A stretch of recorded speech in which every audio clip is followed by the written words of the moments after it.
If you're looking for a bizarre experience, you need look no further than StevenHarmonGames. Steve Harmon is an experimental artist and game designer who has most notably released the games Awkward Dimensions Redux and Griptape Backbone. When I first noticed Awkward Dimensions Redux on the Steam store, I passed it by thinking it was just another meme game. After my interest was once again piqued by the strangeness of Griptape Backbone, I had to give both of his works a look. To get a look at StevenHarmonGames, we will first look at each of the previously mentioned games, and then take a closer look at the developer himself. In the case of Awkward Dimensions Redux, the game claims to be about a person's dreams.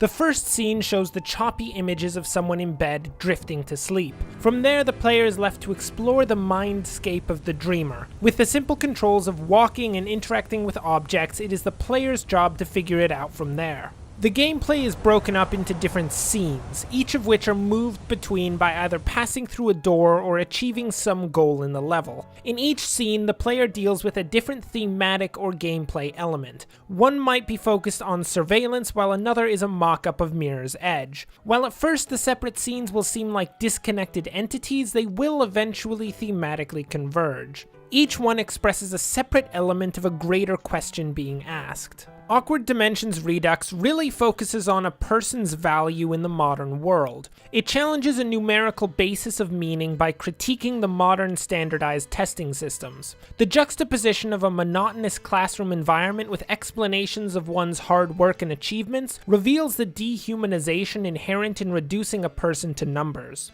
A similar vein is followed as the player is presented with a mock assassination scene where the greatest moral dilemma is not the killing of a human, but instead focusing on the potential loss of one's job. The player is to be presented with horrors not of blood and guts, but instead of the degradation of one's humanity in the face of such a system. One of the more resonant scenes in the game was the meme machine. In essence, it was a slot machine that played out the same joke with minor variations over and over again. Critiques of the modern meme culture are a common thread throughout Harmon's games, with memes always being presented as degrading and parasitic. The repetition of the meme machine forced the player to face a world of reproducible, unimaginative, and vapid humor through the rapid replaying of jokes. It reminds me a bit of Nietzsche's Devil that presented the question in each and everything, do you will this once more and countless times more? How many times can the same thing be played over before it makes you sick to your stomach?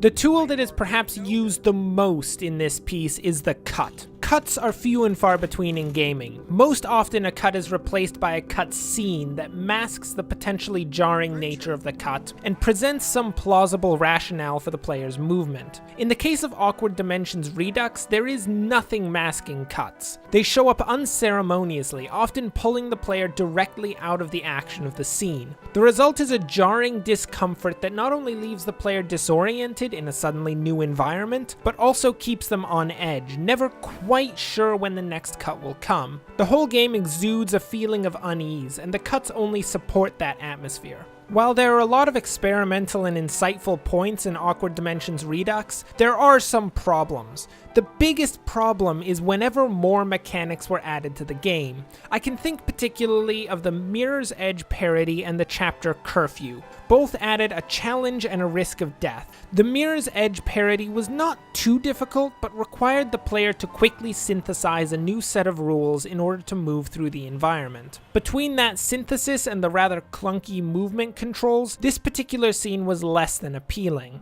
Curfew had the player trying to avoid strange creatures as they moved towards a door. Being caught by the creatures put the player back at the beginning of the scene. Quite frankly, the rules for being caught seemed quite loosely set, and the iteration time between attempts made the scene quite miserable. In the end, the worst part of these scenes was that they slowed down the narrative. Many narrative games have suffered from a similar issue of apparently feeling obligated to add some level of difficulty in the mechanics at some point. However, unless the mechanics have been polished and playtested repeatedly to make certain that they do not break the narrative flow, a narrative game will almost always do better sticking to the core draw of their game, the narrative. Awkward Dimensions Redux succeeds on a lot of levels, presenting the player with meaningful points of contemplation and some novel gameplay. Most of the game is presented on a cerebral level rather than a skill-based experience. It is a piece worthy of a play by anyone who enjoys games. Now, the other of Steve Harmon's games that we will be examining is Griptape Backbone. On its face, it presents itself as a skateboarding game. However, it is both experimental and philosophical, much like Awkward Dimensions Redux, but without many of the drawbacks that the game faced. In the first moments of the game, the player is presented with film of a person skateboarding before the sound of a crash. The remainder of the game is played in the broken mindscape of the skateboarder. Much of the game focuses on the question of value in the modern world. The philosophical base of the game pulls from existentialist thinkers and also includes a snippet from Alan Watts. The two main focuses are on death and aesthetics. Death is approached in a way that challenges much of the standard mindset, through death being depicted as both liberating and glorious. Harmon's representation of aesthetics, on the other hand, questions the vapidity of modern art and culture in a similar manner to what was done in Awkward Dimensions Redux. Actually, many of the same tools are being used between the games, such as the meme machine being turned into bad jokes written across the walls of the world in Griptape Backbone.